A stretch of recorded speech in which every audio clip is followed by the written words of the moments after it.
Hello student, mastermind class है 0.1 में आपका स्वागत है। तो आज के वीडियो में हम लोग बात करने वाले हैं ये फिजिक्स यानी भौतिकी के चैप्टर नंबर 5 है, जिसका नाम है विद्युत धारा के चुंबकीय प्रभाव।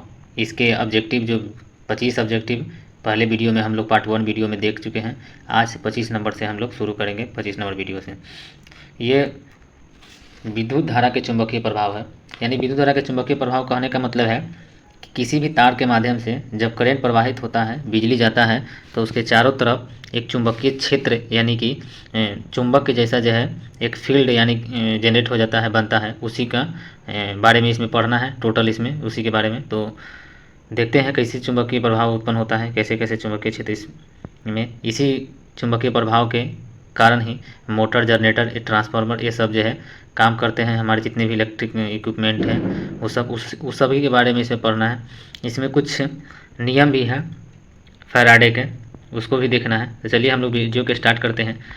ओवरऑल भी आपको बता देना चाहते हैं कि इस चैप्टर में किस चीज़ के बारे में पढ़ना है।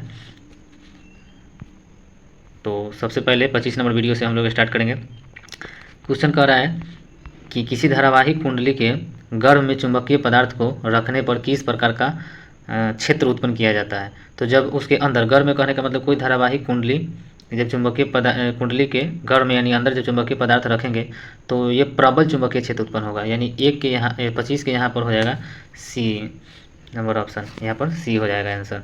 अगला क्वेश्चन हम लोग देखेंगे 26। दक्षिण हस्त अंगूठ नियम यानी दाहिने हाथ नियम, जो फ्लेमिंग बाएं हाथ नियम दिए थे उसी का क्वेश्चन है। दक्षिण हस्त अंगुष्ठ नियम से अंगूठा किस दिशा को इंगित करता है। तो दाहिने हाथ का जो फ्लेमिंग का अंगूठा नियम है उसमें अंगूठा जो है वो आपको धारा के दिशा को इंगित करता है, यानी कि धारा की दिशा किस तरफ बह रहा है उसी को अंगूठा इंगित करता है। यानी 26 के ये आंसर यहाँ पर हो जाएगा। अगला 27 नंबर सवाल है, किसी दिए गए बिंदु पर उत्पन्न हो परिणाम में तार में प्रवाहित जो विद्युत धारा के साथ क्या संबंध है। यानी किसी दिए गए बिंदु पर यदि जो चुंबकीय प्रभाव उत्पन्न होता है तो उसके करंट यानी उस तार में है जो करंट जा रहा है विद्युत धारा, उससे उसका क्या संबंध होता है। तो जितना करंट ज़्यादा जाएगा उतना जो है ज़्यादा चुंबकीय क्षेत्र उत्पन्न होगा, यानी चुंबकीय गुण आएगा उसके चारों तरफ। इसका आंसर हो जाएगा आपको बी, यानी यहाँ पर जो है यहाँ पर हम लोग 27 के बी आंसर हो जाएगा, यानी कि अनुक्रमानुपाती होता है। अगला क्वेश्चन है, फ्लेमिंग के दाएं हथेली नियम से पता किया जा सकता है। यानी फ्लेमिंग के दाएं हाथ और बाएं हाथ अभी बताएंगे। फ्लेमिंग 2 तरह के नियम दिए थे इस चैप्टर में। तो फ्लेमिंग के दाएं हथेली नियम से क्या पता किया जा सकता है। तो फ्लेमिंग के दाएं हाथ नियम से प्रेरित धारा की दिशा पता किया जा सकता है। तो यहाँ पर बी आंसर हो जाएगा आपको 28। अगला क्वेश्चन है 29 नंबर, किसी नियत धारा द्वारा तार से दूरी बढ़ाने पर चुंबकीय क्षेत्र का मान क्या होगा। यानी धारा अगर करंट जा रहा है और उससे जो है उससे हम लोग तार के दूरी को बढ़ाएंगे तो क्षेत्र का मान, चुंबकीय क्षेत्र का मान क्या होगा। तो घटेगा, जैसे जैसे दूरी बढ़ाएंगे वैसे वैसे चुंबकीय क्षेत्र के मान कम होता जाएगा। यानी जितना दूर ले जाते रहेंगे उतना जो है चुंबकीय क्षेत्र के मान कम होगा, यानी 29 के ए होगा। 30, यदि सीधे ऊर्ध्वाधर चालक से विद्युत धारा का प्रभाव होता है तो चुंबकीय क्षेत्र रेखाएं किस प्रकार की होती है।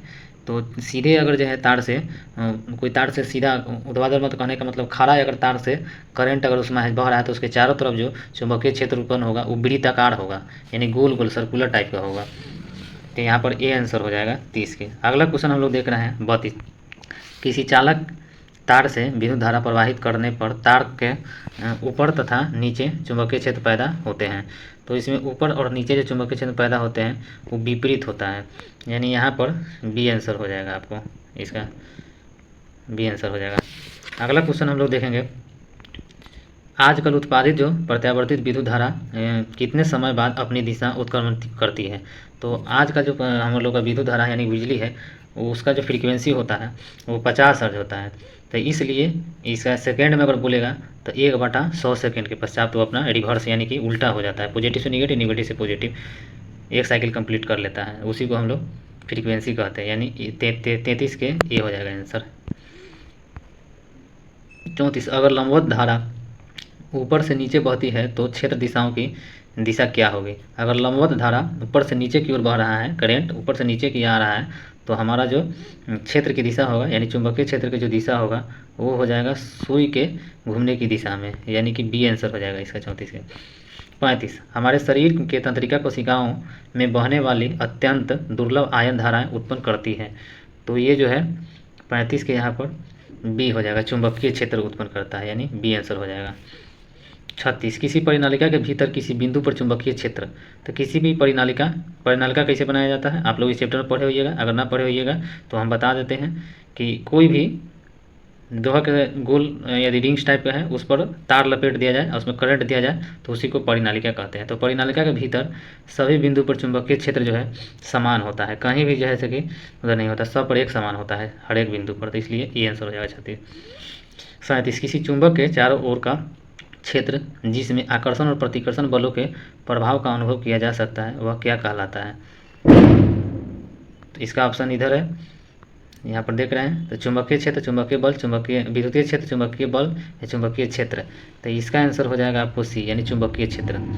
आकर्षण और विकर्षण, यानी किसी तार में जब करंट जा रहा है तो उसके चारों तरफ गोल गोल जो है एक क्षेत्र उत्पन्न होता है चुंबक टाइप का, जो अपने ओर आकर्षित या विकर्षित करता है। वो डिपेंड करता है कि करंट किस ओर से किस ओर जा रहा है, कभी आकर्षित करता है यानी खींचता है, और कभी जो है कि आकर्षित करता है फेंकता है। आप लोग सुने होइएगा कि किसी को करंट खींच लिया है तो इसी के कारण करंट जो है खींचता है अपने ओर। उसमें करंट यानी कि जब जा रहा है उसमें है लाइन तो उसमें जो है उसके चारों तरफ चुंबक वाला गुण आ जाता है, उसी कारण किसी को खींच लेता है या फेंक देता है, आप लोग सुने होइएगा। 38 नंबर, विद्युत और चुंबक तत्व के परस्पर संबंध को सबसे पहले किस वैज्ञानिक ने प्रमाणित किया था। यानी विद्युत यानी करंट से चुंबक कैसे जैसे कि निकल रहा है या कैसे जैसे बनता है, इसको कौन वैज्ञानिक सबसे पहले दिखाया था कि एक तार में अगर करंट जा रहा है, बिजली जा रहा है तो उसके चारों ओर चुंबक वाला गुण आ जा रहा है। तो ये जो है H.C. अस्टेट वैज्ञानिक बताया था, यानी 38 के ए हो जाएगा आंसर। अगला 39, शरीर के अंदर विद्यमान चुंबकीय क्षेत्र के आधार पर प्राप्त किए जाते हैं। तो शरीर के अंदर विद्यमान जो चुंबकीय क्षेत्र के आधार पर प्राप्त किया जाता है वो है विभिन्न अंगों की प्रतिबिंब, यानी बी, ए आंसर हो जाएगा। 40 चुंबकीय क्षेत्र में एक धारावाहक छड़ पर लगने वाला बल किसके लंबवत होता है। तो ये छड़ के लंबाई के और चुंबकीय क्षेत्र के, यानी 40 के यहाँ पर सी आंसर हो जाएगा। अगला क्वेश्चन देखेंगे 41, एक क्षण चुंबक को दो भागों में बांटने पर चुंबकीय ध्रुव पर क्या प्रभाव पड़ेगा। तो कोई प्रभाव नहीं पड़ेगा, चुंबकीय ध्रुव जितना चुंबकीय ध्रुव रहेगा उतना ही रहेगा। हम लोग एक क्षण को 2 या 10 भाग या 20 भाग कितनों भागों में काट देंगे लेकिन अलग नहीं होगा, दुइयों को रहेगा, नॉर्थ और साउथ, यानी 41 के बी आंसर हो जाएगा। अगला क्वेश्चन, किसी धारावाही तार में विद्युत धारा के परिणाम में वृद्धि कर दी जाए तो किसी दिए गए बिंदु पर चुंबकीय क्षेत्र में परिणाम में क्या होगा। यानी कोई तार है जिसमें करंट के मान अगर हम बढ़ा दें तो उसके चारों ओर जो चुंबक वाला गुण है वो क्या होगा, तो वो भी बढ़ जाएगा, यानी वृद्धि हो जाएगा। 42 के ये आंसर हो जाएगा अगला। 43, किसी चालक से प्रवाहित की गई विद्युत धारा के कारण उत्पन्न चुंबकीय क्षेत्र चालक से दूर जाने पर क्या होता है। तो जैसे जैसे दूर जाएगा वैसे वैसे घटता रहेगा, यानी 43 के बी हो गए। 44, दक्षिण हस्त अंगूठा नियम में चालक से लपेटी उंगलियां क्या संकेत करता है। तो चालक से जो लपेटी उंगली होता है वो क्षेत्र की दिशाएं को इंगित करता है। आपके पास एक चालक तार की कुंडली है, आप कुंडली में धारा पैदा नहीं कर सकते हैं। तो आपके पास एक कुंडली है और एक चालक तार है, तो उसमें कैसे नहीं कर सकते हैं। तो यदि दोनों को जो है स्थिर रखेंगे तो नहीं होगा, एओ को आपको घुमाना पड़ेगा, यानी मूवमेंट यानी कि नचाना पड़ेगा, एओ को स्थिर रखना पड़ेगा, तो अभी जो है कि उसमें धारा होगा, नहीं तो नहीं होगा। इसका आंसर डी हो जाएगा, यानी रिलेटिव मोशन उत्पन्न होना चाहिए। ये वो कि किसी को ये दो मान लीजिए कुंडली है एक तार है और उसमें कुंडली को ना चाहिए या तो तार को जो है सीखना चाहिए, दोनों में से किसी एक को नचाना या कोई इस तरह रखना, तभी जो है उसमें विद्युत धारा उत्पन्न होगा, ना तो नहीं होगा। यानी विद्युत धारा उत्पन्न होने के लिए रिलेटिव मोशन जरूरी है। किसी चालक तार के चुंबकीय क्षेत्र में चलाने पर उसके सिरों के बीच विभवांतर पैदा होने की घटना कहलाती है। तो किसी चालक तार को चुंबकीय क्षेत्र में चलाने पर उसके सिरों के बीच में विभवांतर पैदा होता है, उसको हम लोग क्या कहते हैं।